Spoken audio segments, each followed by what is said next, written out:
एक बार की बात है, एक गांव में एक लड़का रहता था। वो लड़का पढ़ाई में बहुत होशियार था, लेकिन उसकी पढ़ाई नहीं हो पाती थी क्योंकि वो लड़का अपना घर भी चलाया करता था। वो रोज अपने खेत में जाता, दिन भर वहां काम करता और शाम को घर वापस आकर वो थोड़ी बहुत पढ़ाई कर लिया करता था।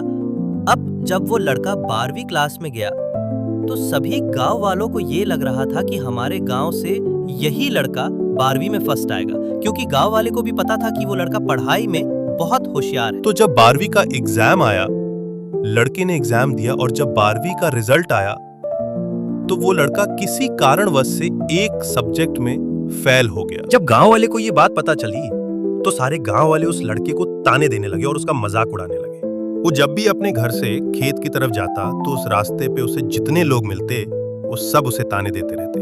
अब वो लड़का लोगों के ताने सुनकर बहुत परेशान हो जाता है और ये बात वो अपने उस्ताद को जाके बताता है कि उस्ताद जी, मैं जब भी अपने घर से खेत की तरफ जाता हूँ तो उस रास्ते पे जितने लोग मुझे मिलते हैं सब मेरा मजाक उड़ाते हैं। उसके उस्ताद ने उसे कहा कि तू ना एक काम कर, एक बड़ा सा लोटा ले और उस लोटे को पूरा ऊपर तक पानी से भर दे और जब तू उस रास्ते से गुजरे तो तू उस लोटे से पानी की एक बूंद भी नीचे गिरने मत। लड़के ने एक दिन वैसा ही किया।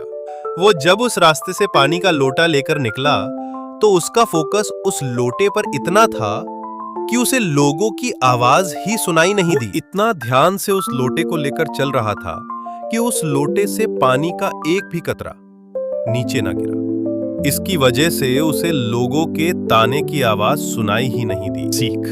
तो इस कहानी से हमें ये सीख मिलती है कि अपने काम में इतना ढल जाओ, इतना फोकस अपने काम पे लगा दो कि बाकी की चीजों का आप पर कोई असर ही ना हो। जैसे कैमरा होता है जो सिर्फ अपने सब्जेक्ट पे फोकस करता है, बाकी सारी चीजों को वो ब्लर कर देता है। तो बस आपको भी उसी तरह अपने काम पर, अपने टारगेट पे फोकस करना है, बाकी चीजें अपने आप ही ब्लर हो जाएं। अगर आपको ये कहानी पसंद आई हो तो लाइक और शेयर जरूर करें ताकि YouTube इसे और लोगों तक पहुंचा सके। मैं मिलता हूं आपसे ऐसे ही एक और मोटिवेशनल वीडियो में।